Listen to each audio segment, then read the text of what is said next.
Now everything's cool, Drax a part of the band, and my Monster Mash is the hit of the land. For you, the living, this mash was went to. When you get to my door, tell them we sent you. Then you can Monster Mash, the Monster Mash, and do my graveyard smash. Then you can mash, and you'll catch on in a flash. Then you can mash, then you can Monster Mash. Da-na-na-na. Happy Halloween! Welcome to our Halloween bonus episode. I'm your host, DJ Powers, You're here with my co-host. Paul, as usual.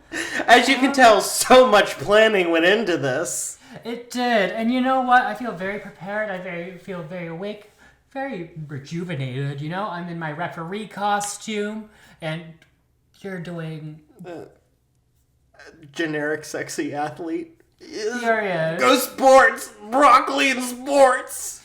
You know, my daughter loves sports and she loves broccoli, and that's why we're here. Because she sticks the broccoli in her mom's mouth. I just wasn't expecting that. Oh my god. Element of surprise, Paul. That's what keeps our friendship fresh. Jesus, oh my gosh. How do you feel after 1 year of doing paranormal podcasting and basically living in spooky season all year round? Does Halloween still have that same magic for you? Yes. Because it really is just a magical time of year. Because, you know, the seasons are changing, the leaves are changing colors and falling. There's that little bit of a chill in the air. And it there's like this sense of anticipation. Or should I say anticipation?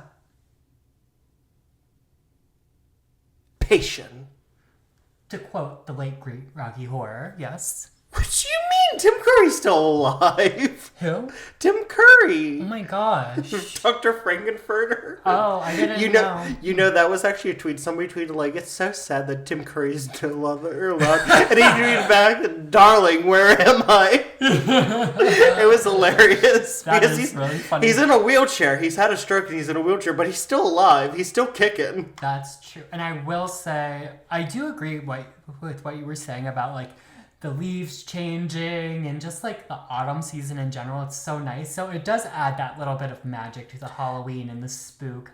And Halloween is still my very favorite holiday. Yes, and I do believe a little bit in the Samhain and the Dios de los Muertos, where, like, there's almost a thinning of the veil. Between the worlds. Yes. Yes. And I think it's really nice. I mean, I'm not Mexican, but, like, I think that we, northern to where they are, could take a leaf out of their book and take a day to really honor our ancestors. Think about those who've passed and everything. And actually, Samhain is actually the Wiccan New Year. Yes. Yes. If you don't know, Wiccans, their year is like basically a wheel, and basically Samhain or Halloween is when it's their new year. It's when the wheel does one complete turn and starts over. A little fun fact for you guys at home. But this is a shorter episode, as it is a bonus episode, so why don't we get right into the alcohol? Today, we are drinking Nighthawk. It sounded kind of spooky. They're bold Cabernet Sauvignon, and if you know me, you know I love a good boxed wine, okay? Boxed wine is in my blood at this point.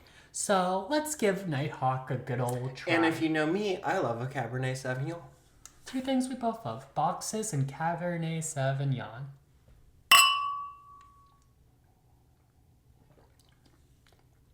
Lovely. Oh, that's real good, bitch. Well, it's a That'll little get you there. spicy. I don't think so. I No, think like it's it. nice. No, not like spicy, but like going down. I like taste like. Is that cinnamon? Maybe. Maybe. Who knows? I guess we'll have to research it. I think Nighthawk is a very famous painting by Edward Hopper. You know, the one of the diner. Oh, yes. And he was in that ABC Family comedy special. Yes, Crazy. and it's hanging in the Chicago Institute of Art, which I saw in that other ABC after school special. Crazy. Full circle moments. Hey, kids. And another after school special, as you guys might have seen all over our social media. We have been asking you guys for spooky stories for this bonus episode, and we have received quite a few. So, so we received quite a few stories, so we're going to tell you some spooky stories from our listeners because we're not the only spooky boys on the block here. So, do you want me to go first or do you want to go first? How about I go first because I actually have a story that's a little bit personal because I was a witness to it. Okay. Let's see what happens. So this is my brother's story, and true to my brother, he said, "Well, I'm just gonna like you were there, you know how I tell it, so you just retell it." Okay. So my our mother had a friend who owned a bar and a banquet house, and during the summers, she would take us down there.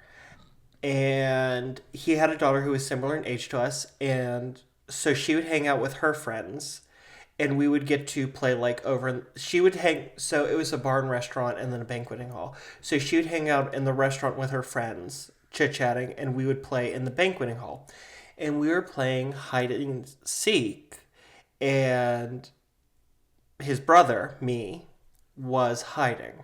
Okay. And so him and the friend were running around looking, and there's a hallway leading from the bar restaurant into the banqueting hall. Mm-hmm. And in that hallway there is a men's room and a ladies' room. And the men's room door is closed, so they think, "Oh, we got them." Mm-hmm. So they go up to the door and they start wiggling the doorknob and trying to open it, and it won't move, and it feels like somebody's pressed up against it. So after about 5 minutes or so, my brother proceeds to, it won't give. So in frustration, because oh, my big brother isn't playing the game the right way, kicks the door in frustration, and the door swings open. Totally dark inside, and no one is in there. Mm-hmm. And just goes running out because there's no reason for, the door never jammed. Right. It had too loose of a doorknob to begin with. So there was something on the other side, he thinks, holding him in there. Mm-hmm. And no, he wasn't he was trying to get in. There was something trying to keep him out. Oh. And I said I was a witness of this. I was in the banquet hall, hiding under one of the banquet tables under the tablecloth, and I was watching them. And I was watching them do it, and I saw the door open, but I was too far away to hear what they were saying. So when they went running, I thought they just were running out of frustration because they didn't see me. Oh, okay. And I didn't catch up to them until 15 minutes later. I was like, "You left me." And they were like, "Where were you?" And I was like, "I was hiding in the banquet hall." And they were like, "There's a ghost in the bathroom." Oh my gosh. Do you know if that place was actually It was haunted. My mother's friend, who I called Uncle Rich, he did not believe in ghosts, and he said that once it was a banquet hall. There were 2 banquet rooms. Okay. He was in the larger of the 2, and he said that, and a vase from the back of the room was thrown at him when he was the only person in the room. And on another time, I was in the kitchen, and we were talking about the ghosts to his wife, my Aunt Dawn. Mm-hmm. These are family friends. They weren't my actual aunt and uncle. So we called them Uncle Rich, Aunt Dawn. Right. And as we were talking about it, in the pantry, a bunch of plates fell and shattered. And I leapt on my Aunt Dawn, and we both simultaneously started shouting the Our Father at the top of our lungs. And when we went in there, almost all the plates were stacked on these metal shelves. Okay. Except for a certain number of them, which were those wire shelves, the metal ones, where there's open slots, and they were tucked into the slots. And I was like, "Aunt Dawn, do you keep the dishes like this?" And she was like, "No, we always stack them.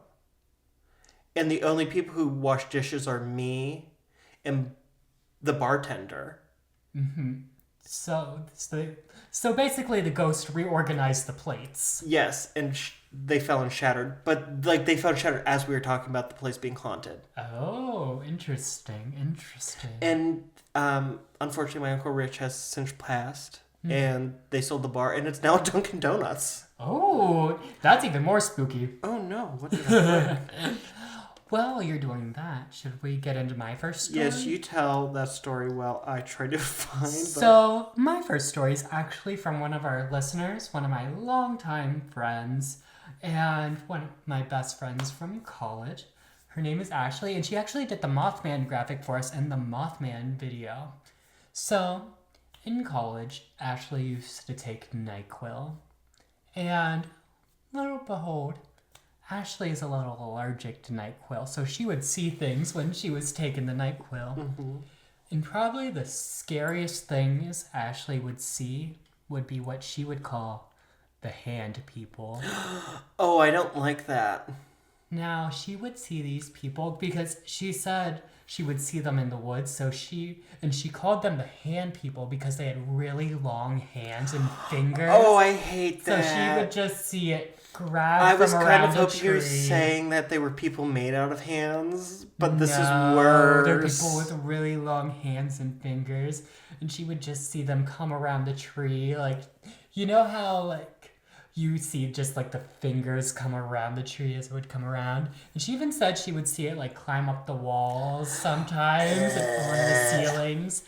Now, I do find, if you remember back to the Hat Man episode, where Benadryl, a lot of people in Benadryl did see the Hat Man, I find this very similar to the Hat Man. So it's like her version of the Hat Man, and there is some merit to the Hat Man. Like, Yes. it is an actual thing. But I also think it's weird, like, it's not like there's a... So I do believe in such thing as group hallucination. Mm-hmm. However, like, the Hat Man, like, there are people who have never heard of the Hat Man who take Benadryl and see him. Right. And it's like, well, how can you have a shared hallucination? Or, like, what is it? Power of suggestion. Mm-hmm. If nothing's been suggested to you. Mm-hmm. So, basically, I want to know if anyone else has seen the hand people, because I think seeing these hand people would be creepy. Do you know Is what? anyone else out here seeing, like, taking the NyQuil and seeing Also, the it hand kind people? of sounds like Slender Man. It does. The long hands. And seeing it in the woods, too, because she said Yes. she mainly saw them in the woods. And here's the thing, like, she's saying, like, she's calling it the hand people, but that's how she's calling it. It could be, other people are seeing it. Yeah. And you just got to describe it, and then it's like, oh no, you're seeing, because, like, I hear that all the time with Hat Man, like, oh my god, I thought I was the only one. Right, right. Now, my stories are short and sweet today, much like Sabrina Carpenter. So, are you ready to get us into today's longer story? Yes, this second one was submitted by Brenda. Thank you for sending in your story, Brenda. We very much appreciate it. It is titled Don't Look Up. I already don't like this bitch. That's creepy. I'll be 40 this year, and to this day I cannot and will not watch true story scary movies. When I was 9 years old, I was getting ready to have my first communion. My siblings and I grew up Catholic. I no longer follow the church, but do believe in God. We would have to go to catechism. It's the essential and fundamental content of the Catholic faith. A few weeks before my first communion, I began hearing footsteps coming down the hallway and stop at my door. But every time I would tell myself, don't look up, until it would leave. I shared a room with my older sister. We slept on a queen mattress. When I would hear the footsteps, I would look over and my sister was fast asleep. I told her what was happening, and she would say it was just my imagination. This would happen every night, and every night I would shake her to wake her, but she would get mad and tell me no one is there and to go back to sleep. Well, the week before my first communion, the footsteps that sounded like someone was walking and dragging their feet finally came into the room and stopped on my side of the bed. Oh, no! I was so scared. My heart is beating so fast just thinking of it. I couldn't even move to wake my sister, and I just started praying and crying until it dragged its way back out. I told my mom and sister the following morning, and they just thought it was my imagination told me to stop making things up. I was so upset no one believed me. I told my dad, but he was always working late. He thought I was just making things up for attention. I am the middle child, so I guess my parents just figured it was just the middle child syndrome kicking in and making things up so my parents would give me more attention.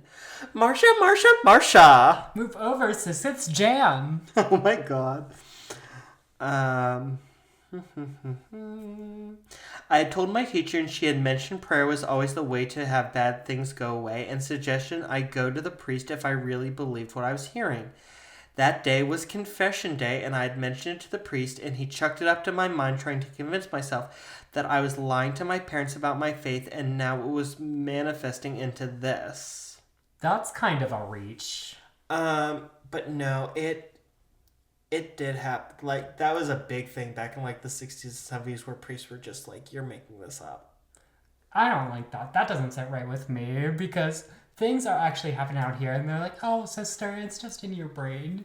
Girl, that doesn't sit right with me because homegirl's really experiencing this. He did suggest I pray 10 Hail Marys and ask God for forgiveness. Why did you... To forgive what? Homegirl's hearing footsteps. What is there to forgive? A couple nights, nothing happened, so I thought the prayers must have worked and had just been my imagination, like my parents had said. My younger brother had said he was hearing something too, but it would stop at his door and then keep going. I knew it. It wasn't my imagination. I told my parents, see, I told you, which they said, why are you like that? Look at what you are doing. Now you're making your brother think something is wrong. I was so fed up at this point and felt so defeated. That night was the night that changed everything. It was the night before my first communion. I had said my prayers and fell asleep. Like clockwork, I heard the steps again, but this time it was different. They stopped at the foot of the bed. I was so scared I hid under the sheets and began to pray when it grabbed my feet and dragged me off the bed. Girl! Sorry, keep going. That's crazy, bitch. I screamed as it was dragging me down the hallway and towards the back of the house. My parents woke up and I seen the horror in my father's face as he was running after me. It dropped me once my dad caught up and grabbed me. I was crying frantically and my dad was screaming and crying with me. He finally knew I was telling the truth. We all slept in the living room together that night. My parents called the priest the next morning and told him what happened. He came over, blessed the house, and I had to drink holy water for a few weeks after my first communion. For a few weeks. That's crazy. After this, it never came back, but till this day, I still have dreams of it coming back to me. This story is 100% true. That's a really scary story. It is. Could you Brenda, imagine, oh my god. Could you imagine being dragged out of your bed and like this shit's actually happening and your family's not believing? No, because when I was little, I had this philosophy where if I was scared, I would climb in someone else's bed because it gave me a 50% chance of surviving. Well, I think all little kids did that. Like, I would always crawl into my parents' bed, too, and like, I'd crawl into my brother's bed and I would shove him. Like, I would press myself up against the wall and I'd shove him to the outside. Oh, you were always ready to sacrifice your brother. Oh my god, yes. Which, relatable. But that story is so scary. And what's crazy to me is making her drink the holy water, which I think that's so funny because I can't imagine holy water. Does holy water taste just like regular water, or do you think it tastes better because it's like blessed? I have never thought to drink holy water. Right. I thought you weren't allowed to drink Everyone's sticking their fingers in it. Yeah, and I didn't think it was like appropriate to drink. Although there water. so churches, they'll have like big jugs of them where you can fill bottles up to go home. So I mean, maybe one day I'll put some in a to-go bottle and try it. I always thought it was like bad to drink holy water, like bad water or something. Although one time my grandfather did tell me that when he took him and my grandmother took my mother and my uncle to church, and my mother got something in her eye. So he took her to the front of the church, and he propped her up on the side of the baptismal font, and he started scooping the holy water into her eye to get it out. And she comes over and says, "You can't do that. That's holy water."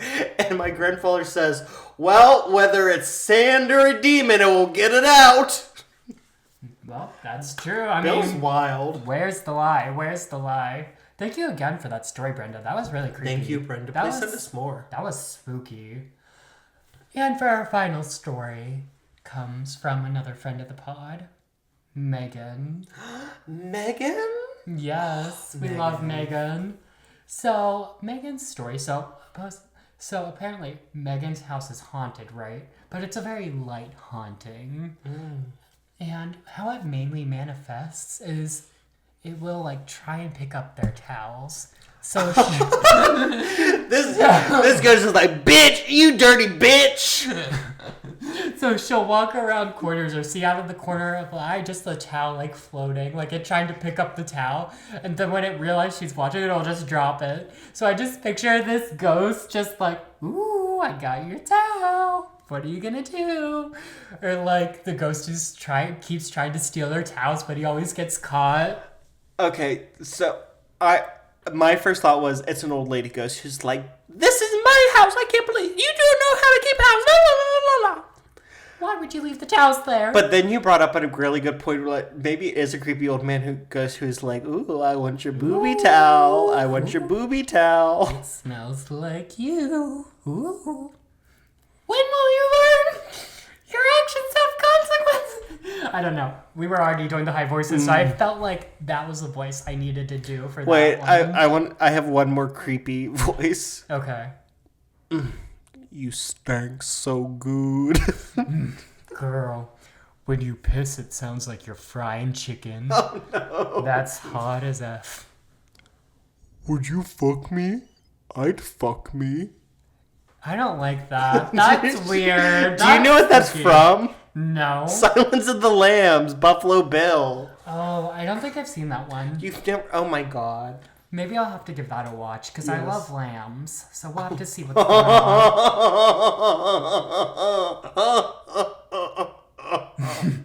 on. Well, thank you for your story, Megan. And I think that's...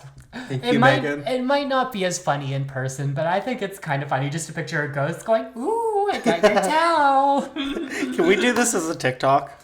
Yeah. I will go to the dollar store and I will get dollar store sheets so we can cut holes in them and we can do this. Ooh. Reenact Megan's literal nightmare. Megan, is it a nightmare or is it a dream that you have a ghost who's picking up after you? Ooh. Period.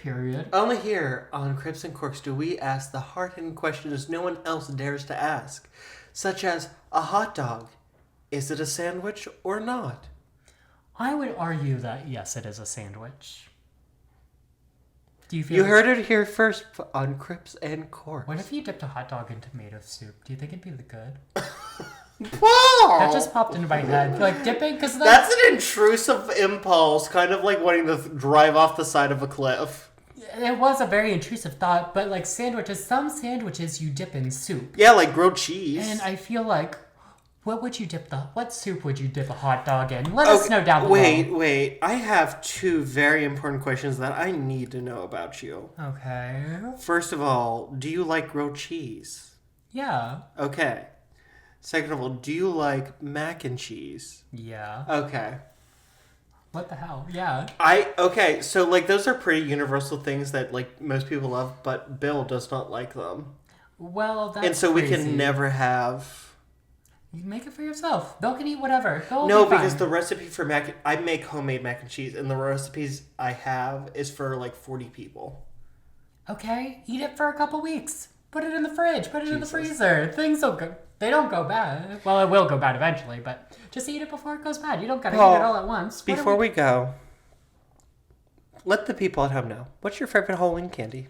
Oh, my favorite Halloween candy. I love anything sour. I love a good Sour Patch Kid. But my all-time favorite is the Reese's. I love a Reese's. How about you? But you're missing out a part because you told me your favorite are the Reese pumpkins. Yeah, the pumpkins. And they have to be the pumpkins because the trees and the hearts don't taste the same. Because I think the pumpkin, you get more of the taste of the peanut butter. I think there's more peanut butter in it, and I think that really makes it. I can't prove that, but I think that's what makes it. I love anything chocolate. Anything chocolate. You are a chocolate. You love chocolate. I do love chocolate. You love chocolate. But I will say that my favorite like candy bar that you can get from a store is like a Kit Kat, so I'm gonna have to say Kit Kats. Oh, I love a Kit Kat. Oh, okay. I love them, but I'm really awful. I don't snap them. You just bite into it like a psycho? I do, because it's just so good. And it's Psycho? here's the thing, like, breaking them apart, yes, it makes it last longer, but just shoving it all in my mouth at once, it's like all the flavors at once. It's like a party in my mouth. Kind of like that night at Club Pittsburgh. A party in my mouth? Oh my gosh. That's crazy about you. Did you hear my follow-up? Yeah, it's like a night at Club Pittsburgh. That's crazy about you. Anything else for the people at home? Oh my gosh. Watch plenty of scary movies this Halloween season. Make sure you get the good old spook. Spend time with your friends and family. Go to the grocery store and get those little circular cookies with the... I gotta get those. I didn't get any of those this year. Yeah, the circular yes, cookies the with best. The pumpkins and the the Pillsbury ones. Yeah. Those are the best. They're so good. They have Christmas ones too, but... The Don't Halloween do ones. that. And you have to burn them slightly on the edges. To any of those who practice Happy Salmon, it is truly a magical time of the year. Samhain, sorry. I tried so hard. I always say Sam Hain, and I know that's wrong. Yes, Samhain. Okay. Samhain. Happy Samhain. Can you cut out the first one? Happy Samhain. We'll see. Maybe she'll cut it out. And Happy New Year to all the Wiccans and witches out there.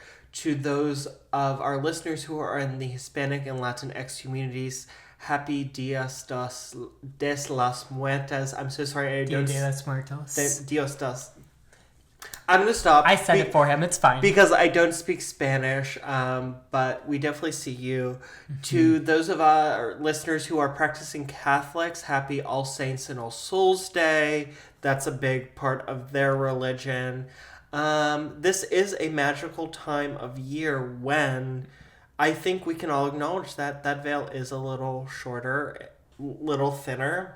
And the other side is close. If you're Irish, leave out the whiskey and the cake for the fairies. Period. I didn't know they did that. That's really I do cool. That. Yeah, I do that. Oh, that's I leave out a shot of whiskey and a little piece of cake so the fairies won't fuck with me. Oh, I love that. I'm going to start doing that. I actually like that. That's a really cute tradition. Yes, and it's kind of like, I think maybe that's where cookies and milk came from. Do you for Santa do it Claus. Halloween night or the night before Halloween? I do it Halloween night. Okay, period. Because that's, so, All Hallows Eve into All Hallows Day. Right. Very quick, before we go, what's your favorite scary movie? Oh, okay. Scary. Yeah. It's an old one. But it's called The House on Haunted Hill. Oh, okay, yeah. I know about her. Yeah, it's really good, and it's really scary, actually. What about you? Mine is Halloween. I knew you were going to say that. I love Michael Myers. My favorite. Love Halloween. Definitely Halloween. So make sure you go and watch your favorite scary movies as well. Let us know down in the comments what your favorite scary movie is. And what your favorite Halloween candy is. And also, if you dress up for Halloween, post it in your story and tag us. And we'll take a look and... we'll rate your Halloween costume. Yeah. And you can rate ours down below as well. Give it 1 to 5 grapes. We'll give you 1 to 5 grapes. I am lucky number 13 in honor of Our Lady and Savior, Taylor Swift. Yes. And I have faith she'll release Reputation to the kids soon. Wasn't that supposed to be on the 18th? Yeah, and here we are. Oh, well. Please, you know where to follow all of our socials. If you have your own stories, we would love to make these listener episodes a regular thing. Maybe like once a month or so, depending on how many we get. But please, just make sure you email them to us and not DM us, just because we might lose them then. Also, like, subscribe, and comment. I've been forgetting to say that. That's all very important. Paul, where can they find you? You can find me at my personal TikTok and Instagram at Paulember, Paulember. And also, if you click that little bell on YouTube next to the subscribe button, that will notify you when we release our episodes. Yes. And as usual, guys, it's not delivery. It's DiGiorno. And if you'd like to follow me, you can do so on Instagram and on TikTok at The Real Deej Powers. And if you'd like to write me a love letter, you can address it to the Sanderson Sisters Museum and Witch House in Salem, Massachusetts. Period. And guys, even though it is a holiday for us, there are children throughout the world who are being affected by some terrible things, please turn to those kids who are being affected by the war and genocide that is happening in Gaza right now. And just consider going to www.unicef.org. And also, just go to www.unicef.org and donate to them in general, because there are so many kids throughout this world who don't get to experience the joy and fun of Halloween because they're living without such needs that we take for granted, like indoor plumbing, running water, adequate food, housing, medical care. So really, this Halloween, take a chance and do something to help a kid out there, because this is really a holiday that is just part of the magic of childhood. And also, we are less than a week down to the election. Make a plan and go vote. You can check your polling place at www.vote.org. Period. And we'll see you again very soon for our next regular episode. But until then, keep your crypts tight. And your corks loose. Happy Halloween. Bye. Spooky. I did the mash, the monster mash, the monster mash. I love a good monster mash. Ooh.